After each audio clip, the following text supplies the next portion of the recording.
السلام علیکم ورحمۃ اللہ وبرکاتہ۔ میری بات سنو، چاہے تم لڑکی ہو چاہے تم لڑکے ہو، پورے غور و فکر سے اور دل سے اور پوری سننا۔ تمہارے دل میں بھی گلے شکوے ہیں نا کہ کوئی نہیں ہے تمہارا؟ کسے بتاؤں اپنے دل کے راز؟ یہ دنیا میرے ساتھ ایسا کیوں کر رہی ہے؟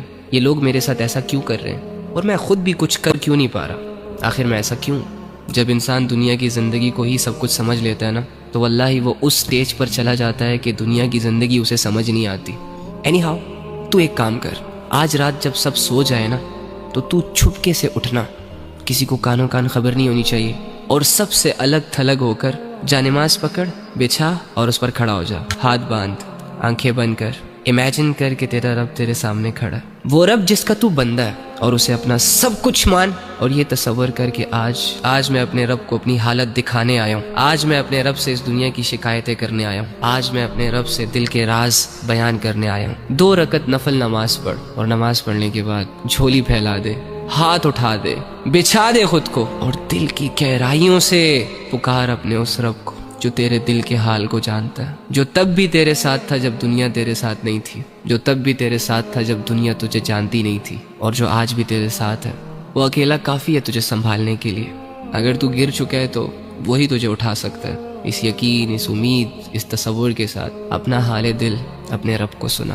ایک آنسو کا قطرہ نکل آیا نا، یا تیری آنکھیں صرف نم ہو گئی، یا چلو اگر تمہیں صرف اتنا احساس ہو گیا کہ میں اللہ کے سامنے بیٹھا ہوں، میں اللہ ہی سے بات کر رہا ہوں، یقین کر کے اٹھنا کہ تیرا رب تجھ سے راضی ہے۔ اللہ کے سامنے کھڑے وہی ہوتے ہیں جن کو اللہ کی ضرورت ہوتی ہے۔ تو اللہ کے بندو، آپ کے مسئلے کس نے حل کرنے ہیں؟ عاملوں نے؟ کالے جادو والوں نے؟ کس نے کرنے آپ کے مسئلے حل؟ اللہ نے کرنے ہیں نا۔ تو اللہ کہاں ہے؟ ایکچولی میں آئی ڈونٹ نو وائی ہمارا یہ مائنڈ سیٹ بنا ہوا ہے کہ اللہ کچھ اسپیسیفک جگہوں میں پایا جاتا ہے، اور اللہ رب العزت کی جو مغفرت کے فیصلے ہوتے ہیں وہ نیک لوگوں کے لیے ہوتے ہیں، یا اللہ رب العزت جن لوگوں کی دعائیں قبول کرتا ہے وہ بہت نیک ہوتے ہیں، لمبے لمبے سجدے اور پاک صاف رہنے والے ہوتے ہیں۔ ہاں ٹھیک ہے، ان کا اپنا درجہ ہے، لیکن اس کا یہ مطلب بھی تو نہیں ہے نا کہ ایک عام انسان اللہ تک پہنچ نہ سکے، ایک عام انسان اپنے دل کی بات اللہ کو نہ کہہ سکے، اور اللہ رب العزت کو اپنی طرف متوجہ نہ کر سکے۔ وہ کہتے ہیں کہ کوئی کعبے سے خالی ہاتھ لوٹ آیا تو کوئی گھر بیٹھے خدا کو پا گیا۔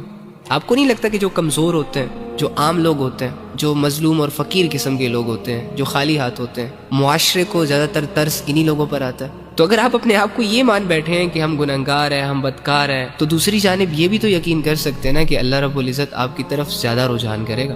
اللہ کے بندو، اللہ کہہ رہے میں تمہارے شارک کے بھی قریب ہوں۔ اس اللہ سے اپنے مسئلے حل کرواؤ جو اللہ ساری زبانوں کو سمجھتا ہے، جو اللہ دل کے حال کو جانتا ہے۔